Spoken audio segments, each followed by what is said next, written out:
Buenas tardes, mi nombre es Divier Mauricio Arias, estudiante de la Universidad de Uniminuto. Calle 80 sede principal. Esta exposición es para la asignatura de Química de Materiales acerca de las técnicas de caracterización de materiales por el método de espectroscopía en el ultravioleta visible y crecimiento de materiales por el método de disposición de baño químico. Entonces, retomando la presentación, acá tenemos las diapositivas correspondientes a la exposición. Entonces vamos con la agenda de esta presentación. Entonces tenemos una presentación del expositor, introducción al crecimiento de materiales por medio de la exposición de baño químico, la introducción de la técnica de caracterización de materiales por medio de la espectroscopía en el ultravioleta visible. Tenemos también el estado del arte del crecimiento de materiales por medio de la deposición de baño químico. Tenemos también el estado del arte de la técnica de caracterización de materiales por medio de la espectroscopía en el ultravioleta visible. Tenemos la descripción de la técnica de crecimiento de materiales por medio de la deposición de baño químico, descripción de la técnica de caracterización de materiales por medio de la espectroscopía en el ultravioleta visible y finalmente las conclusiones. Entonces nuevamente vamos con la presentación. Mi nombre es Divier Mauricio Arias, yo soy estudiante de la Universidad Minuto de Dios, calle 80, sede principal. Actualmente estoy cursando el segundo semestre. Esta exposición es para la asignatura de Química de Materiales. Y esta presentación tiene como finalidad abarcar los temas relacionados a las técnicas de crecimiento de materiales y a la caracterización de materiales por medio de la deposición de baño químico y espectroscopía en el ultravioleta visible correspondientemente. También abordaré acerca del campo en donde se emplean estas técnicas en sus usos y sus usos más comunes. Entonces, la deposición de baño químico. La deposición de baño químico incluye la tecnología de preparación de materiales en forma de películas delgadas a presión atmosférica y baja temperatura. Mediante este método se pueden fabricar películas delgadas de gran superficie a bajo costo y se han utilizado para producir películas delgadas de semiconductores de calcogenuro, principalmente sulfuros y selenurios. Tienen importantes aplicaciones relacionadas con la energía solar, pues estas eh, películas delgadas semiconductoras aplicadas a celdas solares nos permiten la transformación de energía de radiación solar a energía eléctrica para posteriormente ser utilizada en nuestros dispositivos electrónicos. La espectroscopía en el ultravioleta visible. La espectroscopía se basa en el análisis de la cantidad de radiación electromagnética en el rango de longitudes de onda de ultravioleta y visible, que puede absorber o transmitir en muestra en función de la cantidad de sustancia presente. Hay que recordar que las longitudes de onda del visible estamos en el orden de 10 a la 6, con un rango de 400 a 700 nanómetros, y las longitudes de onda de la ultravioleta estamos en el rango de los 10 a las 7 nanómetros, entre un rango de los 200 a 300 nanómetros.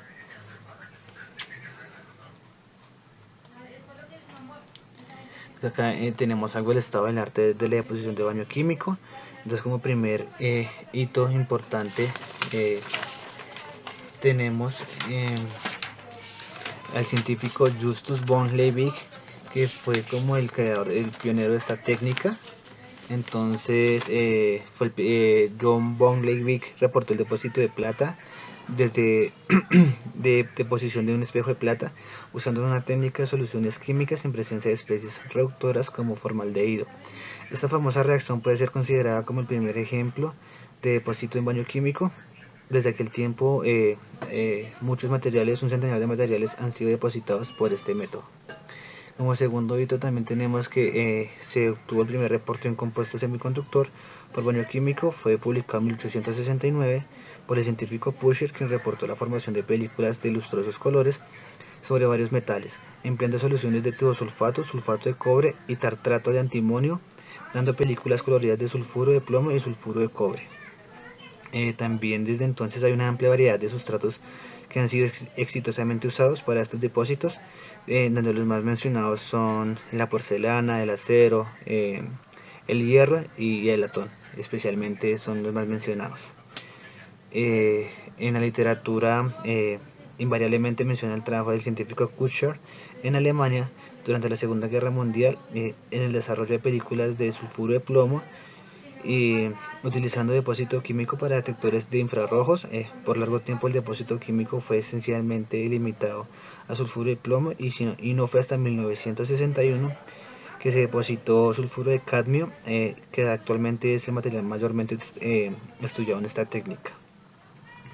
Entonces la cantidad de materiales depositados por baño químico fue gradualmente extendida, particularmente en los años 80, incluyendo sulfuros y selenurios de varios metales y algunos óxidos, también algunos ternarios. Entonces, algo del estado del arte de la espectroscopía. Entonces tenemos a grandes científicos que dieron pie a estas técnicas, como el científico Isaac Newton, Joseph van Fraunhofer, William Hyde Wollaston y Robert Bunsen. Entonces, como en 1666 el científico Isaac Newton descubre el espectro solar, en 1802 William Hyde Wollaston identifica líneas oscuras en el espectro solar. En 1812 Joseph von Fraunhofer estudia estas líneas negras mediante un espectroscopio. En 1853 August Bird identifica la relación entre la absorción de la luz y la concentración.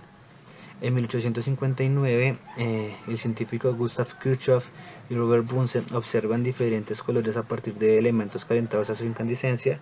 Pues esto lo que se hicieron fue pasar un rayo de luz a través de la sal metálica calentada y obtuvieron líneas de absorción de Fraunhofer. En 1868 Andreas J. Armstrong mide longitudes de onda de unas 1000 líneas de Fraunhofer.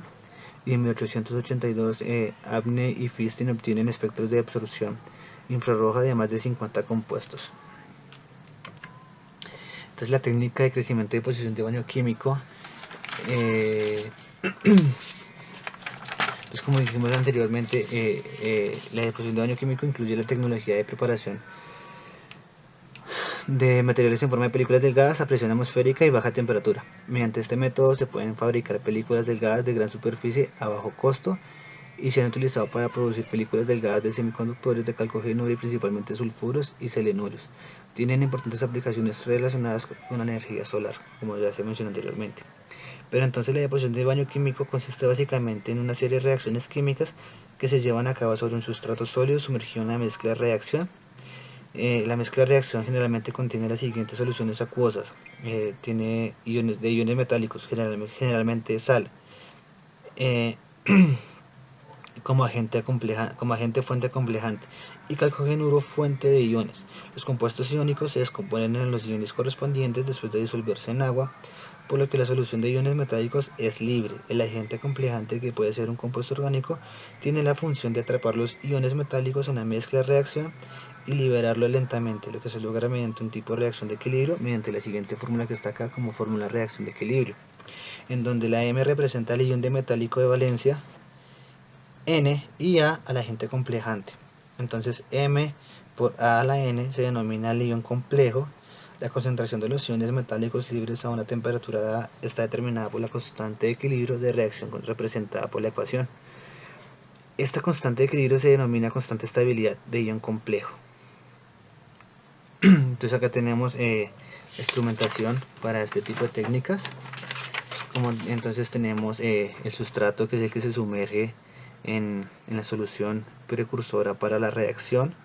Tenemos la película delgada que atrapa a los iones para estas características que queremos brindarle.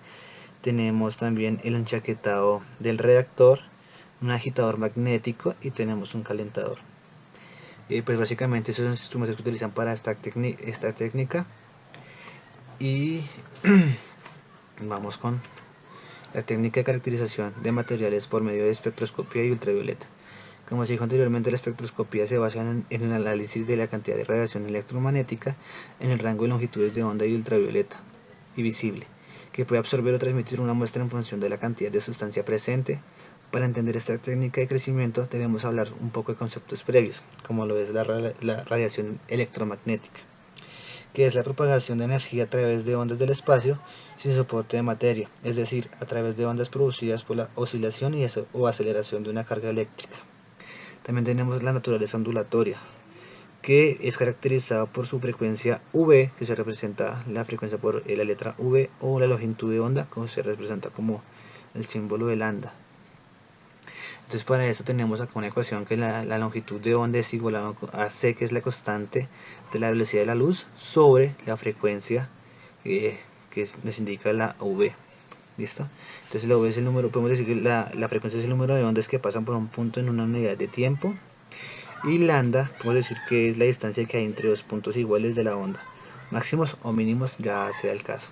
También tenemos que hablar de la naturaleza corpuscular de una partícula, que es formada por fotones de energía, donde la energía es igual a H, que es la constante de Planck, por la frecuencia. Entonces decimos que la radiación electromagnética se puede ordenar en un espectro que se extiende desde ondas de frecuencias muy elevadas, que son correspondientes a longitudes de onda pequeñas, rayos gamma, hasta frecuencias muy bajas, como son longitudes de ondas altas o ondas de radio. La luz visible, ultravioleta visible, es solo una pequeña parte del espectro electromagnético visible, que entonces el visible tenemos de los 780 a los 380 nanómetros, y los rayos ultravioleta de los 380 a los 200 nanómetros. Esa radiación puede ser emitida por sustancias bajo condiciones de gran excitación, como por ejemplo altas temperaturas o descargas eléctricas.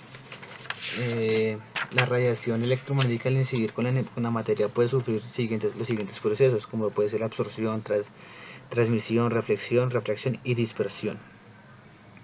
Entonces todas las técnicas de absorción suponen que cuando una radiación incide sobre una muestra, produce una absorción parcial a esta radiación, lo que hace que se produzca una transmisión entre niveles energéticos de sustancias, átomo, molécula o ion, pasando por el estado excitado y el resto de la radiación es transmitida. Entonces así podemos hacer un análisis cuantitativo de la proporcionalidad entre intensidad de la luz absorbida o transmitida y la concentración, que viene definida por la ley de Ambert. Entonces acá tenemos más o menos el resumen de la ley de Ambert. Entonces el resumen es el resumen de dos leyes que nos permiten la fracción de radiación absorbida con la concentración del analito y el espesor del medio. Se cumple para cualquier proceso de absorción en cualquier zona del espectro, y se basa en que cada unidad de longitud a través de la cual pasa la radiación absorbe la misma fracción de radiación. Si tenemos un haz de luz monocromática, que se denomina I sub 0, que pasa a través del material de espesor I, la disminución de la intensidad de luz transmitida I sub t será proporcional al camino recorrido y a la concentración de la sustancia absorbente, y esto con la letra C. Entonces tenemos una fórmula que dice I es igual a I sub 0 por E a la menos ELC, en donde el factor de proporcionalidad se denomina con la letra E griega, y se denomina absortividad molar, y está relacionado con la probabilidad de absorción de radiación por parte de las sustancias en análisis. Tomando logaritmos y reorganizando la ecuación, tenemos esta siguiente ecuación, que es logaritmo de I sub 0 sobre I es igual a la absortividad molar, donde el logaritmo de I sub 0 sobre I se denomina la absorbencia de A. Y entonces los instrumentos para la espectroscopía, entonces tenemos el espectro fotométrico, que es el equipo que utilizamos para medir la absorción o transmisión de luz por parte de una muestra, que consta de las siguientes partes. Entonces tenemos una fuente de luz, que suele ser una lámpara que emite una luz por incandescencia de un filamento, policromática, es decir, que contiene distintas longitudes de onda con distintas intensidades. Tenemos un sistema óptico, que a través de filtros, lentes o redes de difracción se focaliza el haz de luz y se selecciona una longitud de onda fija. Tenemos también el comportamiento de la muestra, que es donde se coloca la muestra con un espesor conocido, normalmente disuelta, y en una cubeta de 1 centímetro de paso óptico, sobre la cual se hace sensible el haz de luz monocromática. Tenemos también el sistema óptico, recibe el haz de luz transmitida por la muestra y la focaliza y la selecciona por la longitud de onda. El detector, que recibe la señal de la intensidad de la luz transmitida a cada longitud de onda y transforma esta señal eléctrica para que un ordenador pueda procesar después esta información. Y realmente tenemos las conclusiones. Entonces, the chemical bath deposition technique is used to a great extent for the growth of modern materials on a large scale and at a low economic cost. The technique of characterization of the materials by means of ultraviolet and visible spectroscopy is very useful to understand the capacity and quantity that a material can have to absorb or transmit radiation. These previously exposed techniques are very necessary for the implementation of new modern materials for different industries, helping to mitigate environmental pollution. Eso es así la presentación. Muchísimas gracias. Que estén muy bien.